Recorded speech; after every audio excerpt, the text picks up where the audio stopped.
Hello students, आज हम class 10th physics का चैप्टर नंबर 2 देखेंगे, जिसका लेक्चर नंबर 4 होगा। इस टॉपिक में हम लोगों को पढ़ना है इंद्रधनुष, वायुमंडलीय परिवर्तन, अग्रिम सूर्योदय एवं विलंबित सूर्यास्त। फिर हम देखेंगे कि तारे जो होते हैं टिमटिमाते हैं, लेकिन ग्रह नहीं टिमटिमाते हैं। इन सबके पीछे कारण जानेंगे। तो सबसे पहले हम देखते हैं इंद्रधनुष क्या होता है।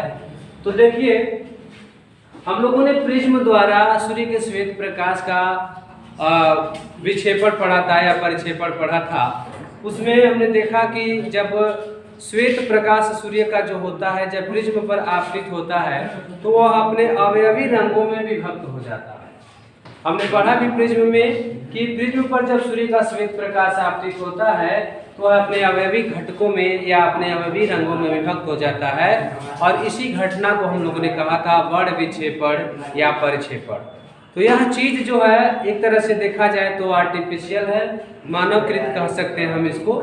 लेकिन जो इंद्रधनुष है वो एक प्राकृतिक वर्ण विक्षेपण है, जिसको हम क्या कह सकते हैं, प्राकृतिक वर्ण विक्षेपण। अर्थात यह क्रिया जो होती है स्वतः होती है वायुमंडल में, इसमें मनुष्य का कोई हस्तक्षेप नहीं होता है। तो इसलिए हम इंद्रधनुष को क्या कहते हैं, इंद्रधनुष जो है एक प्रकार का प्राकृतिक वर्ण विक्षेपण है। जिस तरह से सूर्य का प्रकाश प्रिज्म पर टकराने के बाद अपने अवयवी घटकों में विभक्त हो जाता है, उसी तरह से इंद्रधनुष का बनना भी लगभग है। तो देखिए इंद्रधनुष बनता कैसे है, इसके लिए क्या क्या कंडीशंस हैं ये हमको देखना। तो देखा भी होगा आप लोगों ने कि जब बरसात वाले दिनों में एक तरफ बारिश हो रहा हो और एक तरफ सूर्य चमक रहा हो, तो सूर्य के तरफ पीठ करके अगर बारिश वाले भाग को आप देखें तो आपको वायुमंडल में कुछ रंगीन वृत्ताकार चापें दिखाई देती हैं। और उन रंगीन वृत्ताकार चापों को ही क्या कहा जाता है, इंद्रधनुष कहा जाता है। बरसात वाले मौसम में जिस समय एक तरफ बारिश हो रहा हो और एक तरफ धूप हुआ हो, उस समय सूर्य के तरफ पीठ करके, जब भी आप सूर्य की तरफ पीठ करेंगे तो आपका जो आँख होगा, आपका जो नेत्र होगा, वो उधर ही होगा जिधर वर्षा हो रही है, बारिश हो रही है। तो सीधे आप समझ लें कि ऐसे भी कहा जा सकता है कि जिस एक तरफ बारिश हो रहा हो और एक तरफ सूर्य चमक रहा हो, और बारिश वाले पोर्शन को अगर हम देखें तो हमें क्या होता है कि आसमान में रंगीन वृत्ताकार चापें दिखाई देती हैं। उन्हीं रंगीन वृत्ताकार चापों को क्या कहते हैं, इंद्रधनुष कहते हैं। उस रंगीन वृत्ताकार चापों में जो रंग होता है वो लाल से बैंगनी तक ही होता है। यानी जो बाहरी होता है वो लाल होता है, जो आंतरिक होता है वो लाल होता है, बाहरी वाला बैंगनी होता है। ये दोनों कलर, लाल बैंगनी वाले जो कलर हैं वो अल्टरनेट होते हैं। मतलब लाल और बैंगनी में से एक कलर ऊपर होगा और एक कलर नीचे होगा। हमने पढ़ा था विबग्योर पढ़ा था हम लोगों ने, विबग्योर जो पढ़ा था उसमें देखिए ये हमारा जो है बैंगनी है और ये क्या है, ये लाल है। तो हमने सूर्य के श्वेत प्रकाश का स्पेक्ट्रम देखा था और उस स्पेक्ट्रम में हम लोगों ने देखा कि बैंगनी और लाल रंग दोनों जो होते हैं शीर्ष कलर होते हैं। एक बैंगनी सबसे नीचे होता है और लाल सबसे ऊपर होता है। तो ऐसा ही कुछ कलर जो प्राकृतिक वर्ण विक्षेपण या प्राकृतिक परिक्षेपण है उसमें हमको देखने को मिलती है। अब ये रंगीन वृत्ताकार चापें जो होती हैं वो दिखाई कैसे देती हैं, इसको हमें समझना है। हमने देखा कि सूर्य का श्वेत प्रकाश जब प्रिज्म पर आपतित हो रहा था तब जाकर हमें ये वर्ण विक्षेपण की घटना दिखाई दी थी। यहाँ प्रिज्म का कार्य कौन करता है, इंद्रधनुष के बनने की क्रिया में प्रिज्म का कार्य कौन करता है। तो जो वर्षा की छोटी छोटी बूंदें होती हैं, जो पानी की छोटी छोटी बूंदें होती हैं, वे बूंदें प्रिज्म की भांति व्यवहार करती हैं। अब उन बूंदों में जब सूर्य के प्रकाश की किरणें जाती हैं तो उनका क्या होता है, अपवर्तन होता है, आंतरिक परावर्तन होता है और फिर वर्ण विक्षेपण होता है। यानी किरणों का वायु से बूंद में प्रवेश करना क्या है, अपवर्तन है। और बूंद के एक सतह से टकराकर दूसरे सतह तक जाना प्रावर्तन है, और फिर वहां से बाहर निकलना और रंगों में विभक्त होना, ये वर्ण विक्षेपण है। तो यहाँ पर जो इंद्रधनुष है उसमें प्राकृतिक वर्ण विक्षेपण या प्राकृतिक प्रक्षेपण की घटना होती है, जिसमें प्रिज्म के जैसे कौन बिहेव करता है? ये क्या है? ये जल की बूंद है। क्या है? जल की बूंद। ये जल की गोली बूंदें होती हैं। इन बूंदों में जब प्रकाश की किरणें आती हैं तो उनका अपवर्तन होता है, परावर्तन होता है, और फिर कलम में जब वो बट जाते हैं अर्थात वर्ण विक्षेपण होता है। तो इस तरह से प्राकृतिक वर्ण विक्षेपण अर्थात इंद्रधनुष का फॉर्मेशन होता है। इसे याद रखेंगे कि यह केवल और केवल तभी बनता है जब एक तरफ सूर्य चमक रहा हो और एक तरफ बारिश हो रहा हो। बरसात वाले दिनों में ही इस घटना को हम देख सकते हैं। तो ये था इंद्रधनुष, इसे याद रखेंगे। इंद्रधनुष जो होता है वो दो तरह का होता है, एक को हम प्राथमिक कहते हैं और फिर हम द्वितीय कहते हैं। अब दोनों में फर्क सिर्फ ये है कि एक में लाल कलर ऊपर रहता है और बैगनी नीचे, और दूसरे में बैगनी ऊपर होता है और लाल नीचे।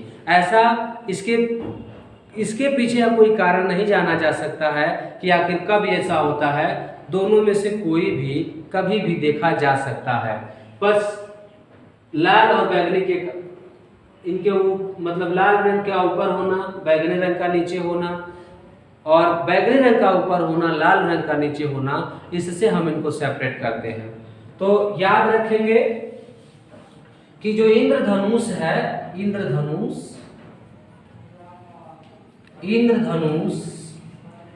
क्या होता है? प्रकाश के अपवर्तन, आंतरिक परावर्तन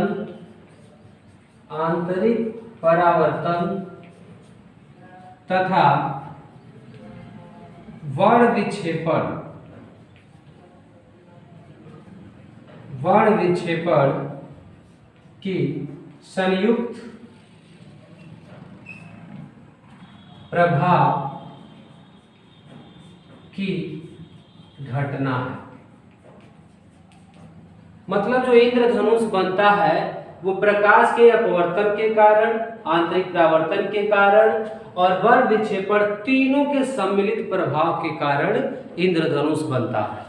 तो इसे याद रखेंगे कि इंद्रधनुष जो होता है उसमें अपवर्तन भी होता है, आंतरिक परावर्तन भी होता है और वर्ण विक्षेपण भी होता है। इस बात का ध्यान देंगे आप इंद्रधनुष में। अब हम दूसरा टॉपिक देखेंगे, वायुमंडलीय अपवर्तन। वायुमंडलीय अपवर्तन क्या है इसे हम देखते हैं।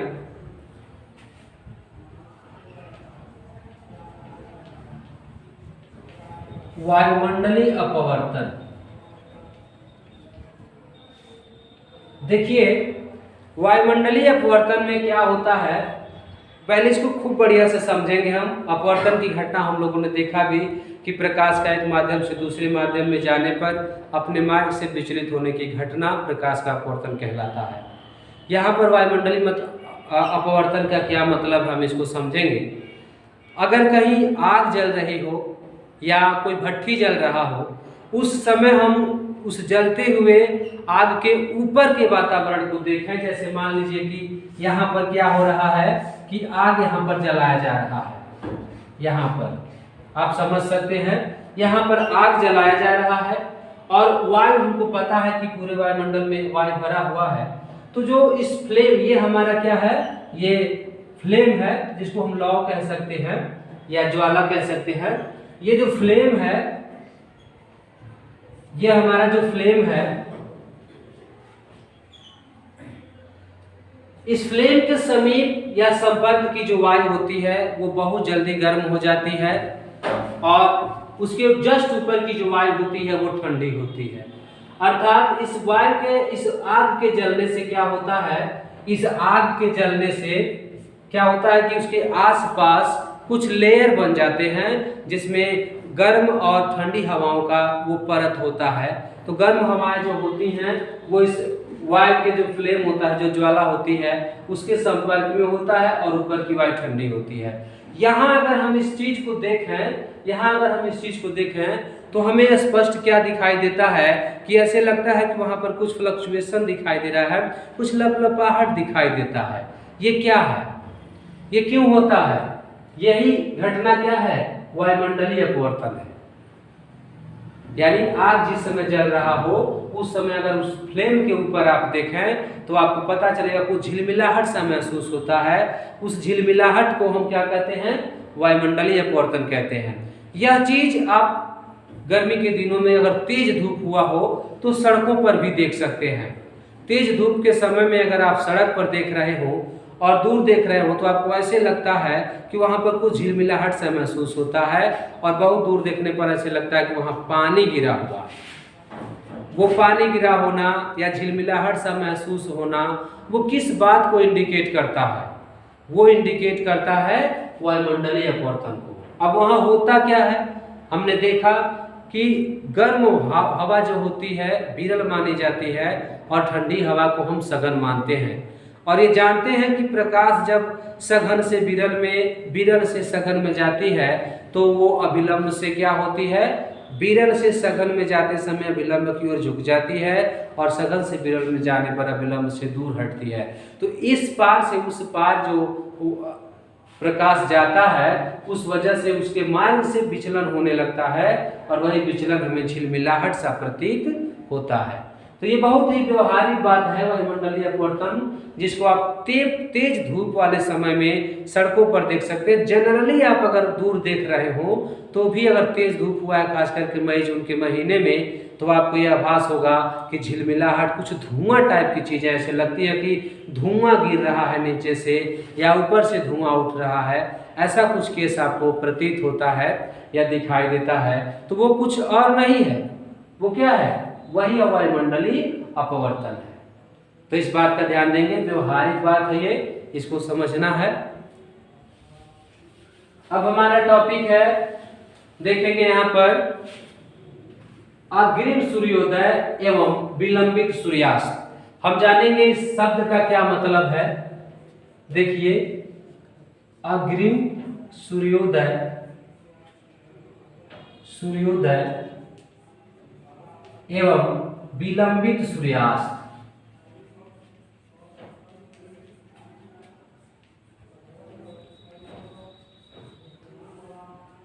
विलंबित सूर्यास्त। अब अग्रिम सूर्योदय का क्या मतलब है और विलंबित सूर्यास्त का क्या मतलब है? मतलब सूर्योदय होने के कुछ पहले और सूर्यास्त होने के कुछ समय तक, कुछ बाद तक भी सूर्य का उदय होना माना जाता है। ऐसे कि सूर्योदय का जो मुख्य समय है अभी उसके कुछ पहले ही हमें सूर्योदय का आभास होने लगता है, और सूर्योदय का जो सूर्यास्त का जो मुख्य समय है उसके कुछ बाद तक भी हमें सूर्य के रहने का आभास होता है। अर्थात जिस समय सूर्योदय होना चाहिए उसके कुछ पहले ही हमें उसके उदय का आभास हो जाता है, और जिस समय उसका सूर्यास्त हो जाना चाहिए उसके बाद भी सूर्य का उपस्थित होना देखा या माना जाता है। तो आप ऐसे समझ लें कि सूर्योदय का समय अगर 6 बजे है तो 5:57-58 या कुछ पहले ही आपको प्रकाश प्रतीत हो जाएगा, और सूर्यास्त का जो समय है उसके बाद जो भी समय है सूर्यास्त का उसके कुछ मिनट बाद तक भी हमें प्रकाश मिलता है। तो वो क्यों मिलता है? उस समय हम सूर्य की उपस्थिति मानते हैं। तो ये होता क्या है? सूर्योदय होने से 2 मिनट पहले और सूर्यास्त होने के 2 मिनट बाद तक इस घटना को माना जाता है। ऐसा माना जाता है कि सूर्योदय होने का जो मुख्य समय है उसके 2 मिनट पहले ही सूर्योदय हो जाता है, और सूर्यास्त होने का जो समय है उसके 2 मिनट बाद तक सूर्य रहता है। तो ये क्या है? उसी को हम अग्रिम सूर्योदय और विलंबित सूर्यास्त कहते हैं। और ये कितना होता है? 2 मिनट। 2 मिनट पहले सूर्य का प्रतीत होना अग्रिम सूर्योदय है, और 2 मिनट बाद तक सूर्यास्त का प्रतीत होना विलंबित सूर्यास्त है। तो इसमें क्या इंपॉर्टेंट बात आपने देखा कि सूर्योदय से 2 मिनट पहले और सूर्यास्त के 2 मिनट बाद तक सूर्य की उपस्थिति मानी जाती है, और उसी को हम कहते हैं अग्रिम सूर्योदय और विलंबित सूर्यास्त। इस बात का ध्यान देंगे कि अग्रिम सूर्योदय कितने मिनट पहले होता है, 2 मिनट पहले, और विलंबित सूर्यास्त कितने मिनट तक रहता है, 2 मिनट बाद तक अग्रिम सूर्यास्त भी रहता है, और 2 मिनट पहले अग्रिम सूर्योदय 2 मिनट पहले और विलंबित सूर्यास्त 2 मिनट बाद तक होता है। तो इस टॉपिक में हमको सिर्फ इतना ही जानना था कि अग्रिम सूर्योदय से क्या आशय है और विलंबित सूर्यास्त से क्या आशय है। तो अग्रिम सूर्योदय से क्या आशय था कि सूर्योदय जो होता है वास्तविक सूर्योदय से 2 मिनट पहले हो जाता है, और सूर्यास्त जो होता है वास्तविक सूर्यास्त के 2 मिनट बाद होता है, और इन्हीं दोनों को हम अग्रिम सूर्योदय और विलंबित सूर्यास्त कहते हैं। याद रखेंगे इस बात को।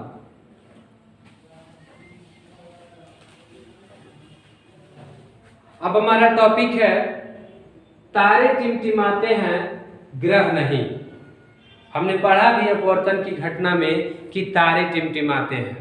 तारों का टिमटिमाना अपवर्तन का एक एग्जाम्पल है। उस समय आपको बताया गया था, देखिए तारे टिमटिमाते हैं, टिमटिमाते हैं।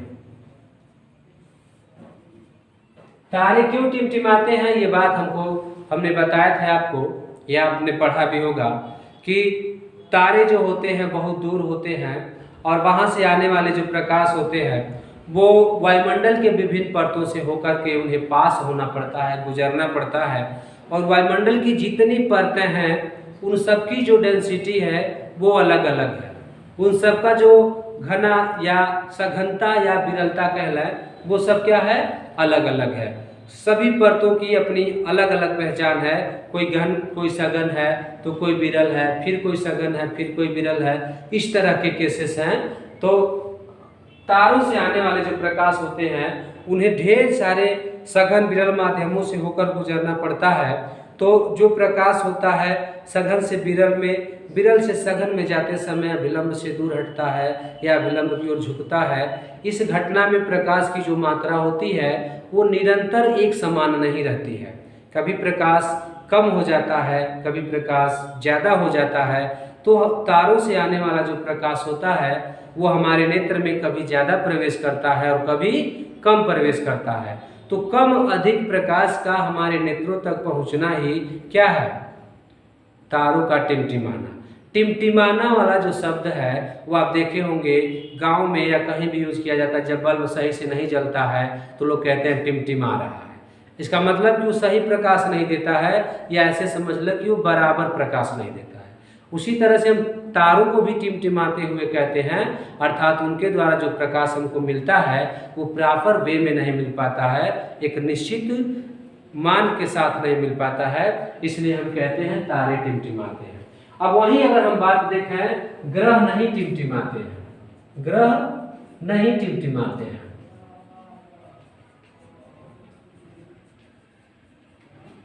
ग्रह क्यों नहीं टिमटिमाते हैं, तारे क्यों टिमटिमाते हैं? तो तारों के टिमटिमाने के पीछे आपने कारण जान लिया, उनकी हमारी पृथ्वी से दूरी का ज़्यादा होना और उनसे आने वाले प्रकाश का नेत्र में एक समान रूप से प्रवेश न करना मुख्य कारण है तारों के टिमटिमाने का। वही हम ग्रह की बात करें तो देखिए जो ग्रह हैं वो तारों से बहुत निकट है, अर्थात ग्रह की जो पृथ्वी से दूरी है, ये हमारी पृथ्वी है, मान लीजिए ये हमारी पृथ्वी है और ये जो है ग्रह है और ये जो है वो क्या है, ये तारे हैं, ये तारे। देखिए पृथ्वी से ग्रह की जो दूरी है वो तारों की तुलना में क्या है, कम है। देखिए तारों की तुलना में जो पृथ्वी से दूरी है ग्रहों की वो बहुत कम है और यहाँ से आने वाले प्रकाश को बहुत सारे माध्यम का या सघन विरल माध्यम का सामना नहीं करना पड़ता है। तो जब ढेर सारे सघन विरल माध्यमों का सामना नहीं करना पड़ता है तो प्रकाश जो होता है वो नेत्र में प्रॉपर वे में प्रवेश करता है, अर्थात उचित ढंग से एक निश्चित मान के साथ जो ग्रह से आने वाला प्रकाश होता है वो पृथ्वी पर या हमारे नेत्रों में एक समान रूप से आता है। इसलिए जो ग्रह होते हैं वो नहीं टिमटिमाते हैं, अर्थात उनसे रेगुलर प्रकाश मिलता है। जैसे हम यहाँ पर देखें, अगर मान लीजिए हम पृथ्वी की ही पृथ्वी से नजदीक किसी भी ग्रह की बात करें तो हम देखेंगे कि वो हमें टिमटिमाते हुए प्रतीत नहीं होते हैं। तो ये है ग्रहों के न टिमटिमाने के पीछे कारण कि जो ग्रह होते हैं वो पृथ्वी से निकट होते हैं, अर्थात उनकी जो दूरी होती है वो बहुत ज़्यादा नहीं होती है, तो उनसे आने वाला जो प्रकाश होता है उसे बहुत सारे सघन विरल माध्यमों का सामना नहीं करना पड़ता है और नेत्र में या पृथ्वी पर उनसे आने वाला प्रकाश निरंतर एक निश्चित मात्रा में आता है, इसलिए जो ग्रह होते हैं वे नहीं टिमटिमाते हैं और जब जो तारे होते हैं वो टिमटिमाते हैं। तो ये हमारा जो टॉपिक था वो कवर हुआ। अब देखिए जो चैप्टर नंबर 2 हम लोग पढ़ रहे हैं, इसमें अब हमको केवल अभ्यास प्रश्नों को देखना है, तो ये चीज़ हम देखेंगे। चलिए